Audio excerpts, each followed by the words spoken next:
ตุ๊กตาเกียร์ครับมันจะมาพร้อมแท็กยาวๆแบบนี้ครับเดี๋ยวคลิปนี้จะมาสอนวิธีเอาแท็กออกแบบง่ายๆนะครับ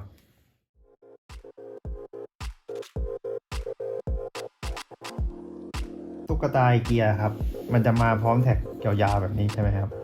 หลายคนก็จะแบบรู้สึกว่ามันจะยาวกว่าตัวมันเข้าไปแล้วใช่ไหมครับเนี่ยก็พยายามจะหากรรไกรหรือว่า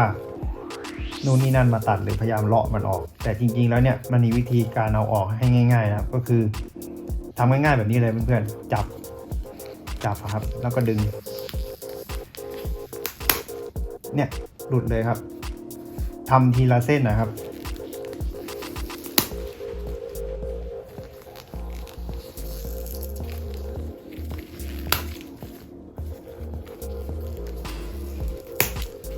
เสร็จแล้วก็จะเป็นแบบนี้แล้วก็จะเหลือขุยนิดหน่อยดึงออกก็จะเสร็จแล้วก็จบเลยครับ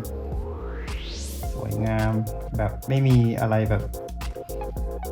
ขาดจากรอยเย็บเลยครับเพราะว่าเขาออกแบบมาให้เราดึงแล้วครับ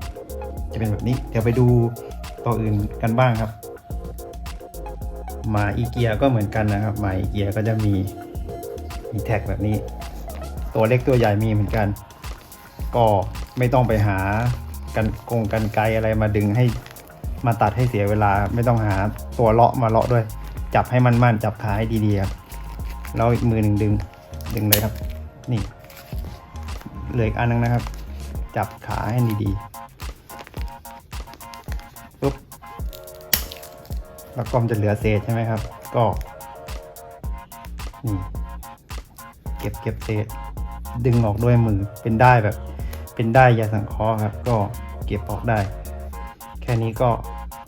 เสร็จแล้วพอสุดท้ายเราขนมันปิดทับหมดแล้วก็จะไม่ลุงลังเหมือนกับของเดิมแล้วโอเคเดี๋ยวมาสรุปให้ฟังนะครับโดยสรุปนะครับก็คือแท็กของอีเกียเนี่ยที่อยู่บนตุ๊กตาทั้งตัวเล็กตัวใหญ่ตัวรวมถึงแบบของที่มันเป็นตระกูลผ้าครับเช่นผ้านวมอะไรเงี้ยเราสามารถดึงออกได้ด้วยมือเปล่าแค่จับฝั่งหนึ่งให้แน่นแล้วก็เอาอีกมือหนึ่งดึงไม่ต้องไปจำเป็นต้องหาแบบกรรไกรหรือตัวเลาะผ้าอะไรมาให้มันวุ่นวายนะครับจับมั่นๆแล้วดึงไม่ต้องถึงขั้นกระชากครับดึงเบาๆดึง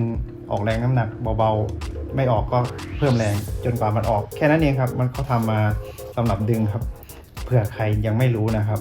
ก็ถ้าชอบคลิปนี้ก็อย่าลืมกดไลค์กดแชร์กด Subscribe ด้วยนะครับขอบคุณครับ